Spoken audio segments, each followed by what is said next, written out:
Hey everyone, hope you are having a wonderful day and that you're able to hop on and join me for day one of the Homesteading Kids Challenge. So some of you are in a group with me where we're going to be having a challenge all week long, but some of you are just getting to join me with my lives all week where we're going to be talking about raising self-sufficient homesteading kids and doing that as a community where we aren't alone and we can bounce ideas off of each other. I decided to go ahead and record outside today because it is absolutely gorgeous out, but hopefully the wind doesn't pick up too bad because it is still North Idaho in April. So we'll see what we can do. If anybody has sound issues with me, feel free and let me know and I'll grab my iPad and run inside, but I really hope that we can enjoy our chat together outside. So now that we have a few people on, I'd like to go ahead and introduce myself. My name is Cody Hanner.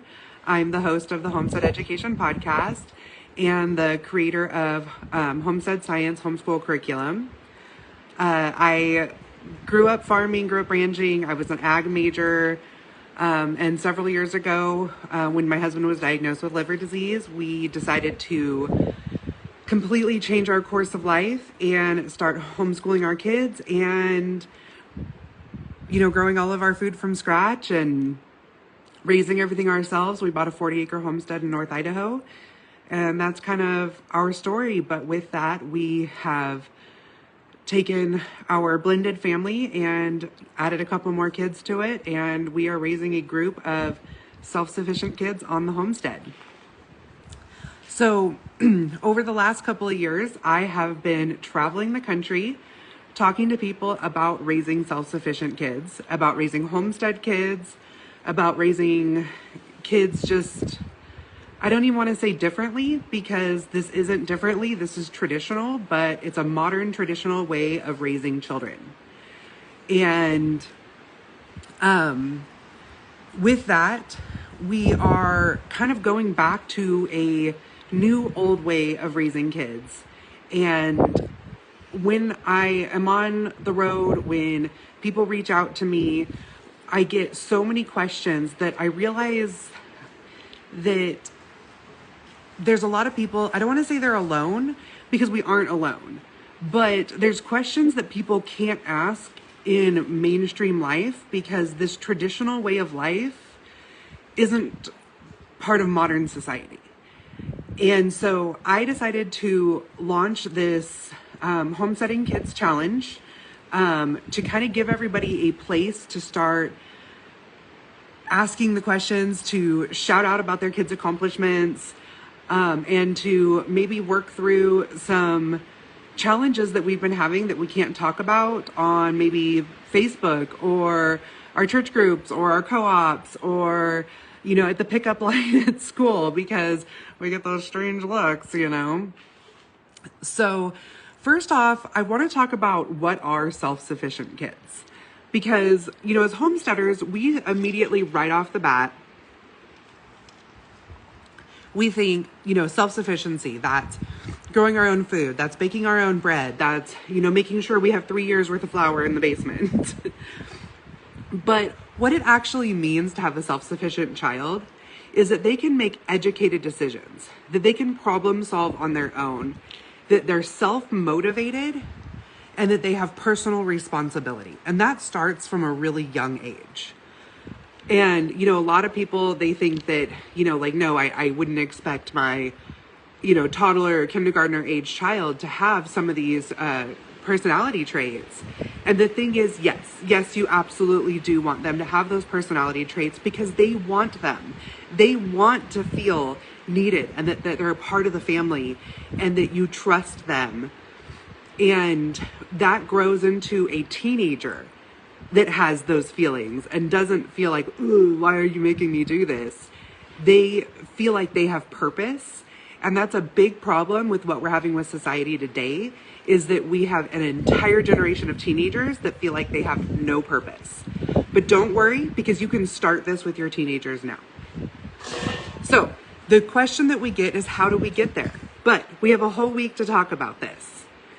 One of the reasons that we are all here today or one of the reasons I'm here today is to tell you that I have a system that does work, but I'm not here to just preach my system to you. What I'm really here to tell you is that that's a team effort. I can talk to you about my system, but that system is something that we need to have a community to bounce off of, to talk about ideas, to talk about our hacks, to praise these kids when they do amazing things. It's not just about a one person talking about their methods or a new way of raising kids or the next book that came out. It's not just like, as modern Americans, we think that there's just this new method of a way of raising kids. And that's not the case. It's a way of raising kids that has been happening for eons that we kind of forgot about 100 years ago and think that there's some new way because we messed it up about 100 years ago. And so we're kind of getting back to that, but that has to be done collaboratively, just like it was done for thousands of years.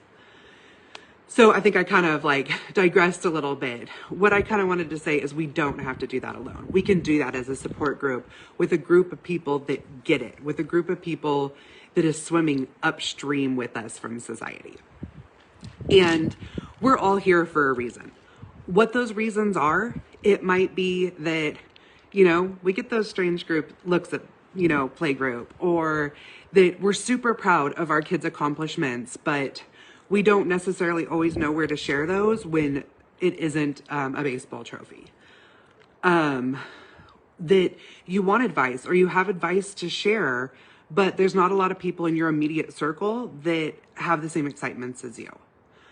Or that you're frustrated with something that your current parenting group can't help you with, or that parenting groups online just kind of eat you alive on. Bottom line is, though, homesteading with kids used to just be the normal way of living. But much like you don't get great grandma's recipe on canning tomatoes, we didn't get the same guidelines on this.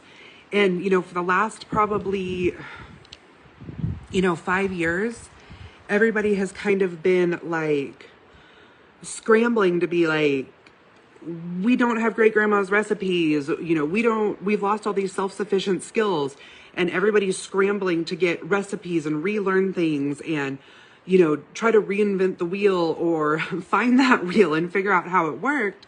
And I think we kind of like missed that one piece of how we raise our kids on the homestead and how we structure our families on the homestead. And I'm not saying I have all those answers. I'm saying I do have a method that has worked with my kids, that I'm constantly pulling information on from everywhere I can find it, just like some of those other people that you follow online that said, hey, I figured out how to can. I'm pulling that information from everywhere, and I'm happy to share with you what I have found. So what we're finding with kids is that what has happened in society over the last, several decades, and then now we're putting our kids back onto the homestead, is they are uncomfortable with chores. And this isn't just kids, this is people in our circles and our families that don't understand the level of chores that we're having our kids do. And I don't even like to call them chores. I always say that chores are an obligation, responsibilities are a privilege. And I think that that's really important to constantly be reminding our kids of that. Having kids comfortable with slaughtering and butchering. Having them have a drive for personal responsibility. Having them comfortable with eating unfamiliar foods. When their jelly doesn't come out of a Smucker's jar and it comes out of the pantry. That's different for a lot of kids, especially when they weren't raised that way. And it's about learning that that's okay and trying those new foods. And, for some older kids, they get it right off the bat. They're like, hey, this is cool. I want to try it and this tastes good and I got to help. But for some younger kids, and I'm not talking like the little ones, like kind of that maybe like 5 to 10-year-old group, when you're already struggling to get them to eat normal foods anyways, and you try to get them to eat something that's unfamiliar, that's a big challenge. And I think that there's a lot of parents out there that could really help with that. And I mean, we have a few people on right now. Am I missing anything? Is there any questions that people are like, this has been my huge challenge, like on the homestead, trying to get kids to do that my kids don't understand, that my family doesn't understand. Because I know that every time I am on the road, I'm constantly getting a new question that I'm like, I wish I had all those answers for you right now. And sometimes I have answers, but I wish that there's times I could follow up with them and, see how it's working, see what we could tweak, see if we could try something new, maybe connect them up with another family that's, either locally or not, that's maybe going through the same thing where their kids can connect with each other and talk about the challenges that they're having with maybe like butchering for the first time or something like that. Because sometimes it isn't always about the parents, it's about the kids having peers that find it comfortable. And when they're maybe going to public school or something and nobody else in their class has ever butchered a chicken, and suddenly they're expected to butcher a chicken, they're not going to see that as normal. Some of them are even going to see it as traumatizing. And I'm not even trying to downgrade that or make it seem scarier. It's a legitimate thing that some kids feel for the first time, but I want to help you help your kids embrace something that's so natural and life-giving. So anyways, anybody who's in my group, I'm going to go ahead and post this live over there. Anybody who's not in the group, make sure you catch tomorrow's live. And I just want to make sure that all of you know about that this challenge week is kicking off my new Homesteading Kids community, where every month there's going to be Zooms, there's going to be advice, there's going to be book clubs, there's going to be so many exciting things where you can have a community completely designed for homesteading families. And if you join before May 1st, you're going to be a founding member that gets like the lowest price possible.